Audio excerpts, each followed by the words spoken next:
raja baja, simbol dari American Dream.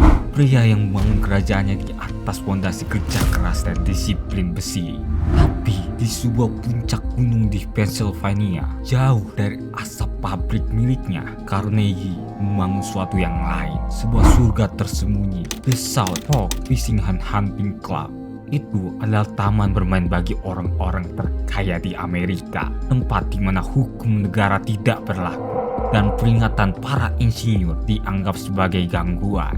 Demi menjaga agar ikan-ikan mahal mereka tidak kabur, mereka menyumbat saluran penyelamatan bendungan itu, sebuah keputusan kecil.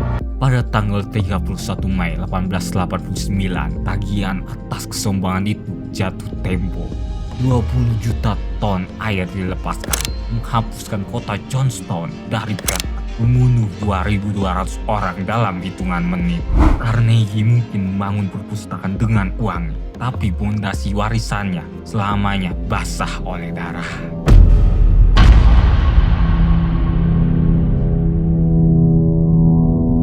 Mari kita naik ke atas bukit, tempat bernama South Fork Fishing and Hunting Club. Ini adalah surga tersembunyi, hanya orang dengan kekayaan terbatas yang boleh masuk sini. Andrew Carnegie, Henry Clay Frick, Andrew Mellon. Mereka membeli danau tua itu untuk satu tujuan, bersenang-senang, memancing, berlayar, lari dari panasnya kota Pittsburgh. Tapi untuk membuat surga itu nyaman bagi mereka, mereka melakukan renovasi yang fatal. Pertama, mereka ingin jalan yang lebar agar kereta kuda mewah mereka bisa lewat di atas bendungan. Jadi, mereka memangkas ketinggian bendungan, mengurangi kapasitas penampungan air. Kedua, mereka membuang pipa pembuangan darurat di dasar danau. Kenapa? Karena pipa itu mahal untuk diperbaiki. Dan lagi pula, siapa yang butuh saluran darurat? Tapi, dosa terbesar mereka adalah ini, saringan ikan. Mereka menebar ribuan ikan bass mahal di danau itu. Mereka takut ikannya kabur ke sungai di bawah. Jadi, mereka memasang jaring besi di saluran pelimpahan air. Pikiran gila itu demi menjaga ikan agar tidak berenang keluar. Mereka menjumlah satu-satunya jalan keluar air saat banjir. Para insinyur lokal sudah berteriak, "Bendungan ini bom waktu. Kalian akan membunuh kami semua." Tapi Carnegie dan teman-temannya, mereka tidak mendengar teriakan insinyur itu. Mereka terlalu sibuk mendengarkan dentingan gelas champagne.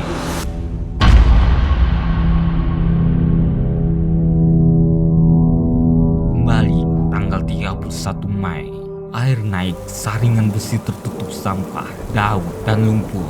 Sesuai prediksi, air tidak bisa keluar. Bendungan itu penuh sampai ke bibir. Kolonel Elias Unger, manajer klub saat itu, panik. Dia menyuruh para pelayan klub mencangkul tanah. Usaha yang sia-sia. Pukul 3:10 sore, hukum fisika mengambil alih. Bukan retak, tapi meledak. 20 juta ton air tumpah sekaligus. Bayangkan volume air sungai Bengawan Solo, tapi dilepaskan bukan dalam seminggu, melainkan dalam hitungan detik. Suaranya begitu keras sampai orang-orang mengira bukit itu runtuh. Gelombang air setinggi 12 meter muncul ke bawah lembah. Kecepatannya 64 km per jam. Tapi ini bukan air besi, ini adalah gilingan daging raksasa. Air itu mencabut pohon-pohon besar dari akarnya, menghancurkan batu-batu, mengulung rumah, kandang kuda, dan kawat berduri. Di satu titik, gelombang itu menghantam pabrik kawat besi. Ratusan kilometer kawat berduri ikut tergulung di dalam air. Siapapun yang terseret tidak hanya tenggelam, mereka bercabik-cabik.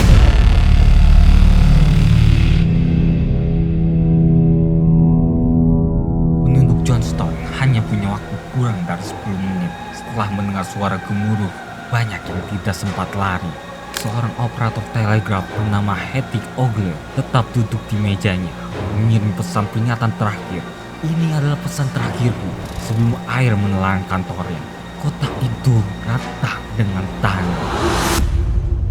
Tapi kengerian sesungguhnya terjadi di sini. Stone Bridge, jembatan kereta api yang kokoh ini menahan laju air. Akibatnya, puing-puing rumah, pohon, kereta api, dan mayat manusia menumpuk di sana, membentuk bendungan baru dari sampah. Ribuan orang terjebak di tumpukan itu masih hidup berteriak minta tolong. Lalu minyak tanah dari gerbong kereta yang hancur tumpah Dan entah dari mana asalnya, jika api muncul, tumpukan puing di atas air itu terbakar. Orang-orang yang selamat dari banjir mati terbakar di tengah sungai. Mereka terjepit di antara kayu dan kawat berduri, menonton api mendekat perlahan tanpa bisa bergerak. Keluarga menonton dari pinggir sungai dengan ngeri, mendengar teriakan orang-orang yang mereka cintai perlahan menghilang di telan api. 2.209 orang tewas, termasuk 390 anak-anak, 99 seluruh keluarga punah. 1 dari 3 mayat tidak pernah bisa diidentifikasi.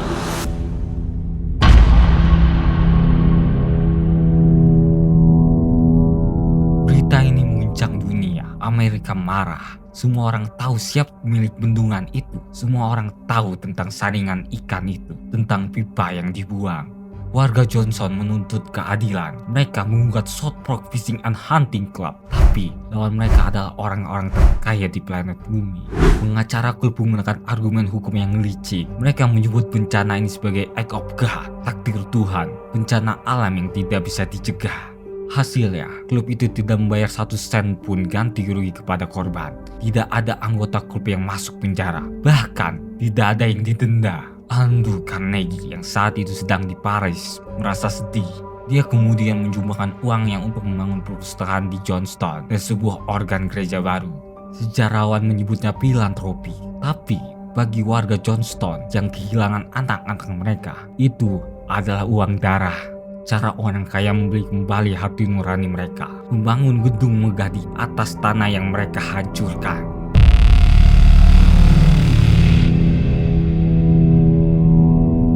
Hari ini, jembatan batu itu masih berdiri di Johnstown, diam, dingin. Jika lu berkunjung ke sana dan melihat air sungai yang tenang, ingatlah cerita ini. Tragedi Johnstown bukan kecelakaan, ini adalah hasil dari keserakahan. Hasil dari arogansi kelompok elit yang merasa hukum fisika tidak berlaku untuk mereka. Andrew Carnegie dikenang sebagai pahlawan industri. Namanya ada di setiap sudut kota besar. Tapi di dasar sungai Conemaugh, tulang belulang korban masih berbisik tentang kebenaran yang berbeda. Bahwa kadang orang yang paling berbahaya bukanlah mereka yang memegang senjata, tapi mereka yang memegang segelas champagne dan mengabaikan tanda bahaya demi kenyamanan mereka sendiri.